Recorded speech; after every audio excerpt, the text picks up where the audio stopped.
कहानी सृष्टि में आगे। मैं पार्किंग लॉट में थी। अचानक गोलियों की आवाज़ से मेरा दिल दहल उठा। एक कार के पीछे छुप गई। दूसरी ओर से मुझ पर गोली चल रही थी। सामने एक दीवार थी। मैं सोची दीवार के पीछे जाकर छुप जाऊं। भागने के लिए तैयार ही थी कि अचानक किसी ने मुझे पकड़ा और मुझे लेकर दीवार के पीछे आ गया। मैं एक पल तो बहुत डर गई, पर उस आदमी ने मुझसे कहा, तुम यहीं रुको, मैं देखता हूँ। उसने अपनी गन निकाली और उन शूटर्स पर गोली चलाने लगा। थोड़ी देर बाद फायरिंग बंद हो गई। वह आदमी मेरे पास आया और बोला, चलो अब कार में चलते हैं। मैं डर के मारे कांप रही थी।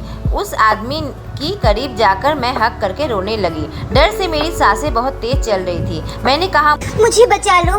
उसने कहा, सब ठीक है, अब हमें यहाँ से निकलना होगा। अब मैं पहली बार उस आदमी की तरफ अच्छे से देखा। चेहरा बहुत जाना पहचाना था। जब मैंने उसकी यूनिफॉर्म में उसका नाम पढ़ा तो मेरी आंखें फटी की फटी रह गई। वह आदमी कोई और नहीं, मेरे बचपन का प्यार आर्यन था। आर्यन गार्ड की यूनिफॉर्म में, वो भी लंदन में। कहानी के पहले भाग में आप लोगों ने सुना था सृष्टि और आर्यन बचपन में एक दूसरे से प्यार करते थे, पर पढ़ाई के लिए सृष्टि को लंदन आना पड़ा और दोनों जुदा हो गए।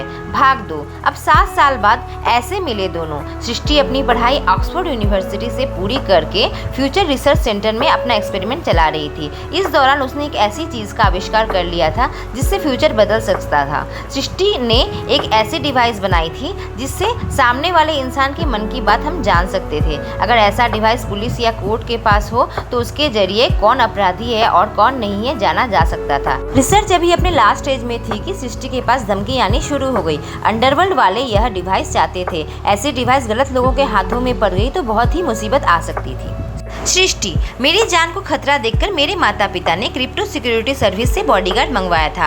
आर्यन इंडिया से सीधा लंदन पहुंच गया। अब सिक्योरिटी सर्विस में काम करता है। कहीं मेरे लिए ही तो वह लंदन नहीं आया? क्या अब भी वो मुझे चाहता है या उसके दिल में कोई और है? मैंने ये 7 साल आर्यन की यादों में ही गुजार दिया। राहुल ने मुझे प्रपोज किया था, पर मैंने हंसकर उसे टाल दिया था। मेरी फैमिली और राहुल की फैमिली लंदन में शिफ्ट कर गई थी। मेरे माता पिता अब मेरे साथ ही काम करते हैं। घर पहुंचकर मैंने अपने माता पिता को सारी बातें बताई। वह दोनों घबरा गए। मैंने बताया कैसे मेरी बॉडीगार्ड ने मेरी जिंदगी बचाई। मेरे पिता ने कहा, अब से 24 घंटे वो तुम्हारे साथ ही रहेगा, उसके बिना तुम इधर उधर कहीं मत जाना। 24 घंटे, वो भी आर्यन के साथ? मैं मन ही मन मुस्कुराई।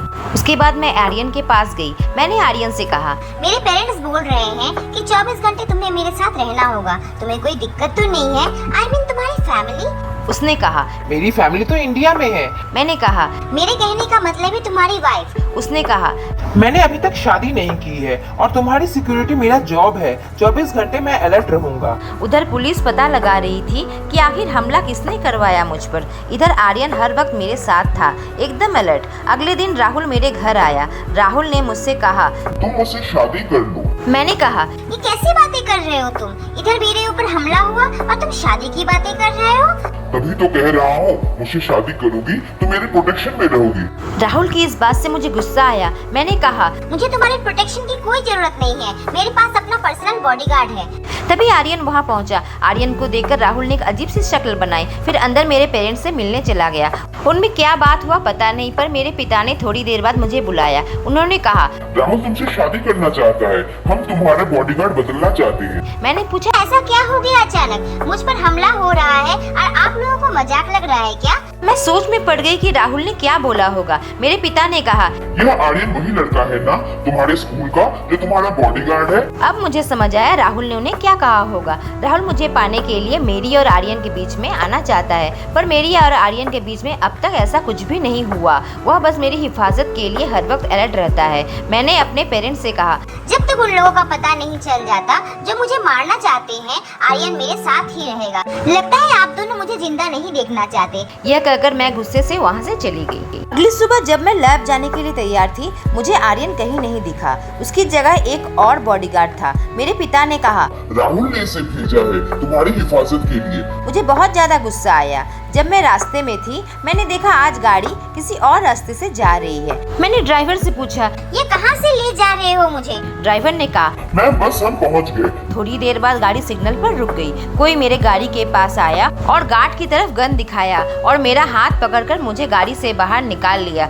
उससे पहले कि मैं कुछ सोच पाती उसने जल्दी से मुझे अपनी गाड़ी में बैठा लिया। मैंने देखा मेरे बगल वाला आदमी आर्यन है। आर्यन मुझे किडनैप कर रहा है। इतनी घबराई हुई थी कि मैं कुछ बोलने की हालत में नहीं थी। वह मुझे एक घर में लेकर आया। उसने कहा, यह सेफ हाउस है, तुम यहाँ सुरक्षित रहोगी। अब मैंने कहा, तुम मुझे इस तरह से उठा कर ले आए? आर्यन ने पूछा, क्या तुम आज सही रास्ते में जा रही थी? मैंने कहा नहीं। आर्यन ने कहा, तुम खतरे में थी। तुम्हारे पिता ने मुझे काम से निकाल दिया, लेकिन मैं तुम्हारी जान को खतरे में नहीं डाल सकता। जब तक मैं जिंदा हूँ तुम पर खरोच भी नहीं आने दूंगा। मैंने सोचा मैं अपनी सुरक्षा का दायित्व आर्यन पर ही छोड़ देती हूँ। आर्यन ने कहा, पुलिस को कुछ लीड मिली है, उन लोगों तक पहुँच जाएंगे जो तुम्हें मारना चाहते हैं। तब तक तुम सेफ हाउस में ही रहोगी।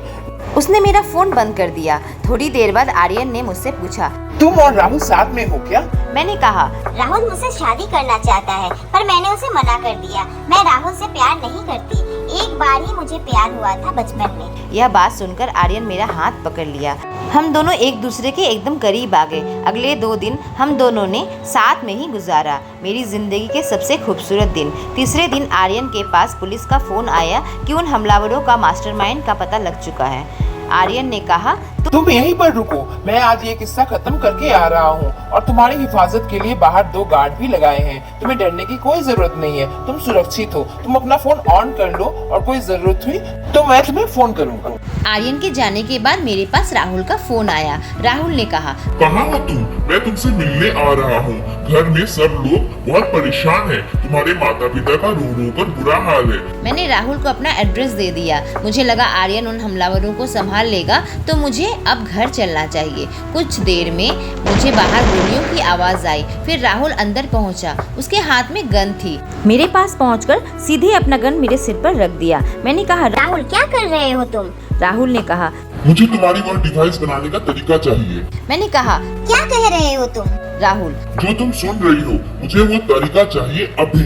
मैंने कहा, वो तुम्हें मैं कभी भी नहीं दूंगी। उसने कहा, ठीक है, तब मरने के लिए तैयार हो जाओ। मैंने तुम्हें बहुत मौका दिया था। ना तुम शादी के लिए तैयार हुई, ना वह तरीका मुझे देना चाहती हो। फिर इस दुनिया में तुम्हारी कोई जरूरत नहीं। मेरे ऊपर हमला के पीछे राहुल का हाथ था, मेरा बचपन का दोस्त। अब सारी बातें मुझे समझ आ रही थी। राहुल ने वह बॉडीगार्ड मुझे इसलिए भेजा था ताकि मुझे किडनैप कर सके या मार सके। उससे मुझसे वह डिवाइस चाहिए थी। क्या शादी के लिए भी इसी वजह से उसने मुझे प्रपोज किया था?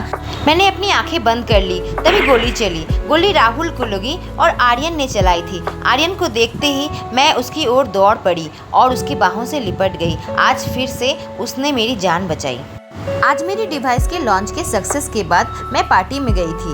पार्टी में मैंने अनाउंस किया कि बहुत जल्द मैं शादी करने जा रही हूँ। सब हैरान होकर मेरी तरफ देखने लगे। मेरी माँ ने पूछा, किससे शादी करने वाली हो तुम? मैंने कहा, मैं आर्यन से शादी करना चाहती हूँ, जिसने मेरी जान बचाई है। मेरे पिता ने कहा, वह तो मामूली सिक्योरिटी गार्ड है। तभी आर्यन मेरे पिता के पास आकर बोला, मैं कोई मामूली सिक्योरिटी गार्ड नहीं हूँ। मैं क्रिप्टो सिक्योरिटी सर्विस का ऑनर हूँ। मेरी एजेंसी में 100 से भी ज्यादा लोग काम करते हैं। जब सृष्टि की सिक्योरिटी का काम हमारे पास आया तब मैंने फैसला किया मैं इस केस को खुद हैंडल करूंगा। सृष्टि के जाने के बाद मैंने पहले ही कमांडो ट्रेनिंग ले रखी थी। आर्यन की यह बातें सुनकर मैं खुश हो गई और मैं और आर्यन हमेशा के लिए एक हो गए। यह कहानी मैंने खुद लिखी है और पहले भाग की लिंक कहानी में दी हुई है। कहानी कैसी लगी जरूर बताना दोस्तों।